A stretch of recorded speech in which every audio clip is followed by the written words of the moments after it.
desorden que hoy en día hay en la iglesia cristiana. La Biblia dice que los cultos deben de hacerse decentemente y en orden, porque al fin y al cabo la palabra de los hombres no nos importa, lo que nos importa es la palabra de Dios. Pero la gente no quiere hacer lo que realmente agrada a Dios. Por eso muchas veces el Espíritu de Dios ha abandonado los altares por el desorden que hay dentro de los cultos. Cada quien está haciendo lo que entiende que debe de hacer, hacen disparates en los altares, tiran patadas, otros que le da para brincar. ¿Qué espíritu es este que inspira una palabra que luego él mismo contradice?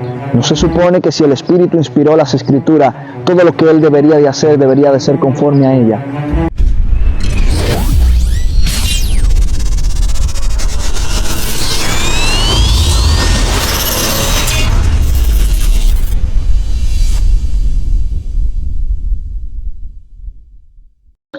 ¿Alguna vez tú te has preguntado si de alguna manera existe una norma, un patrón que los cristianos deberíamos de seguir, o debemos todos los cristianos romper cualquier norma o todo patrón? Vamos a suponer la siguiente historia. Supongamos que tú eres el dueño de una casa y decides irte durante un tiempo, y como no quieres que tu casa se deteriore en el tiempo en el que tú estás fuera, decides contratar a una persona. Sin embargo, cuando tú contratas a la persona, le dejas claro cuáles son las reglas y les dices: no quiero que cambies nada del lugar, deja las cosas así como están, solo dedícate a limpiarla, a cuidarla y a mantenerla, para que cuando yo regrese la encuentre así como te la he entregado. Resulta y viene el caso que el hombre se va, y cuando el hombre se va llega el tiempo de que regrese. Cuando regresa, encuentra que hay ciertos cambios, los libros que él había dejado organizados ya no los encuentra donde estaban, algunas cosas que él tenía, que valoraba mucho, también fueron removidas y cambiadas. Cuando llama a la persona para preguntarle por qué razón había cambiado de lugar las cosas que él dijo que no cambiara de lugar, la persona responde y dice: lo que pasa es que moviendo esto podía crear más espacio, hay más espacio en la casa, por eso quise quitar estos libros y poner estas cosas allá, y consideré que fuera bueno. Entonces el hombre, muy indignado de hecho y enojado con esta persona, le hace la siguiente pregunta y le dice: ¿por qué no me preguntaste antes de mover eso del lugar? La persona dice: bueno, es que yo pensé que de alguna manera te iba a gustar porque ibas a encontrar más espacio, más organización. Y la persona le dijo: sí, eso es lo que tú piensas, pero lo que yo pienso no importa. Al fin y al cabo, la casa es mía. Esta historia ilustra perfectamente lo que Dios hará con aquellos que cambien el orden en su casa, con aquellos que intenten alterar el orden solamente por el hecho de que ellos entienden que removiendo y cambiando algunas cosas pueden solucionar o hacer las cosas muchísimo más mejor. ¿Cuántos pastores no cambian el orden en sus cultos? No cambian el orden de lo que Dios ha establecido. ¿Cuántas personas no alteran lo que Dios ya ha dejado? Así como en la historia, el hombre le pidió que no cambiara absolutamente nada, sino que lo dejara simplemente como él lo había hecho, pero esta persona decidió simplemente organizarlo a su manera. Así también nosotros queremos organizar la iglesia a nuestra forma. ¿Cuántas personas no han incluido cosas en el culto que nunca los primeros cristianos incluyeron? Han incluido danzarinas. Nunca esto estuvo en la liturgia de la iglesia, sin embargo han entendido que ellos pueden cambiar el orden de las cosas en la casa de Dios, porque entienden que esto puede ser muchísimo mejor y muchísimo más favorable. ¿Cuántas personas no han hecho de la iglesia una especie de discoteca? Han introducido luces, han introducido cuántas cosas han hecho, bajo la excusa de que son tiempos modernos y que uno tiene que modernizarse. Entonces han hecho un montón de cambios dentro de la iglesia, dentro de la casa de Dios, y yo me pregunto, ¿qué pasará con estas personas que han cambiado el orden de lo que Dios ya ha establecido? Hay un orden en la casa del Señor, hay una liturgia, una serie de pasos, hay una serie de ceremonias, si se podrían decir, que tienen que llevarse a cabo durante la celebración del culto. ¿Existe eso en la iglesia cristiana? ¿Se ha preguntado usted alguna vez cómo eran los cultos de la iglesia primitiva? cómo eran los cultos de la primera iglesia? ¿Se ha preguntado usted eso? ¿Qué debe de hacer un pastor dentro de una congregación? ¿Cómo debe de ser el orden de los cultos? ¿Usted se ha preguntado esto? Sencillamente usted lo ha descartado y usted ha decidido establecer el orden de sus propios cultos. Bueno, pues déjeme decirle que la Biblia sí es clara. Los primeros cristianos heredaron el culto que llevaban los judíos dentro de las sinagogas. Se alababa al Señor.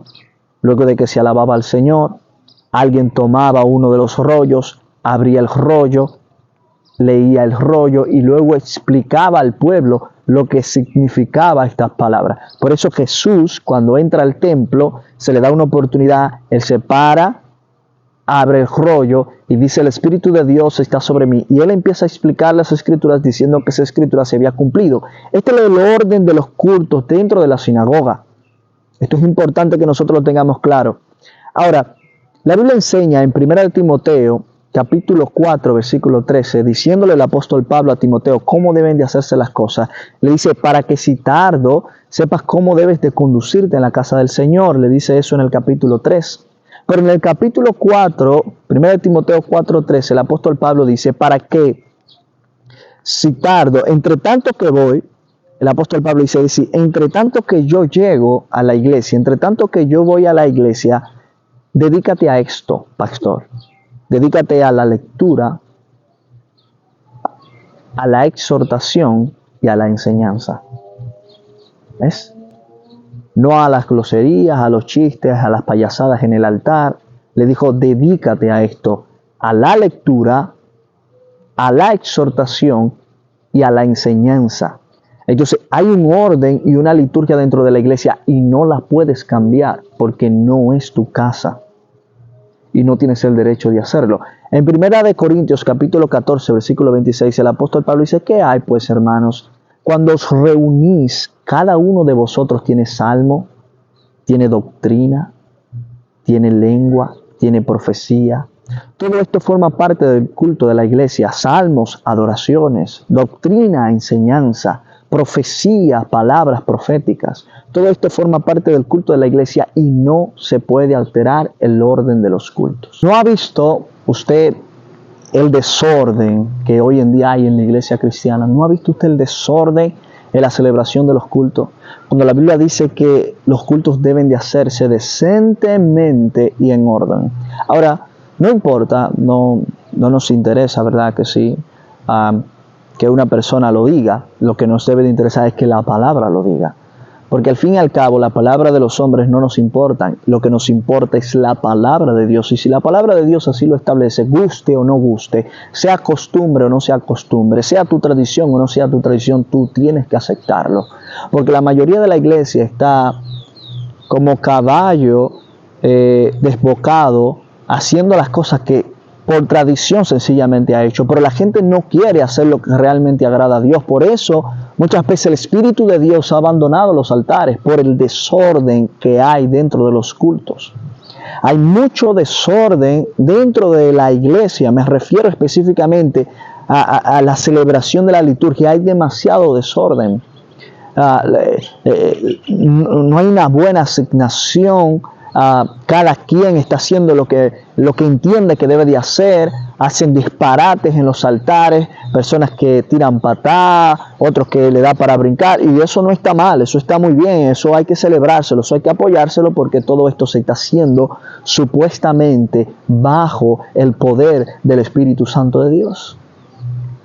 ¿Qué espíritu es este que inspira una palabra que luego él mismo contradice?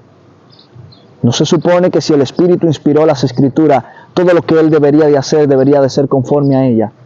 ¿No se supone que si el Espíritu inspiró las Escrituras, no se supone que lo que alguien debe de hacer en el Espíritu tiene que ir en conformidad con la palabra?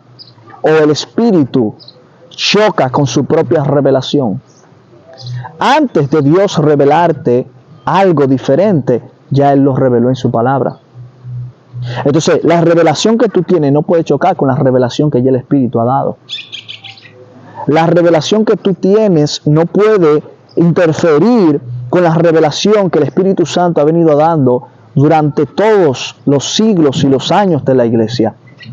Miren a la antigüedad, miren a la iglesia primitiva, miren a la iglesia antigua, cómo se celebraban los cultos, cómo se celebraba, cuál era el orden. Y volvamos a eso, volvamos a ese orden.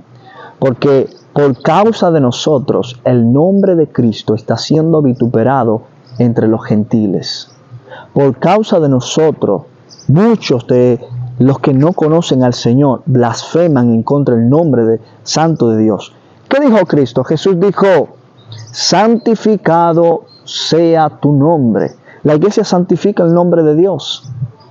Estamos santificando el nombre de Dios. ¿Sabe qué es santificar el nombre de Dios? Santificar el nombre de Dios es apartar su nombre como santo. Es reconocer el lugar que Dios tiene. Entonces, cuando la iglesia no santifica a Dios, lamentablemente, el mundo no va a sentir ni respeto por la iglesia, ni respeto por Dios. Soy el evangelista David José Capellán. Dios te bendiga y Dios te guarde.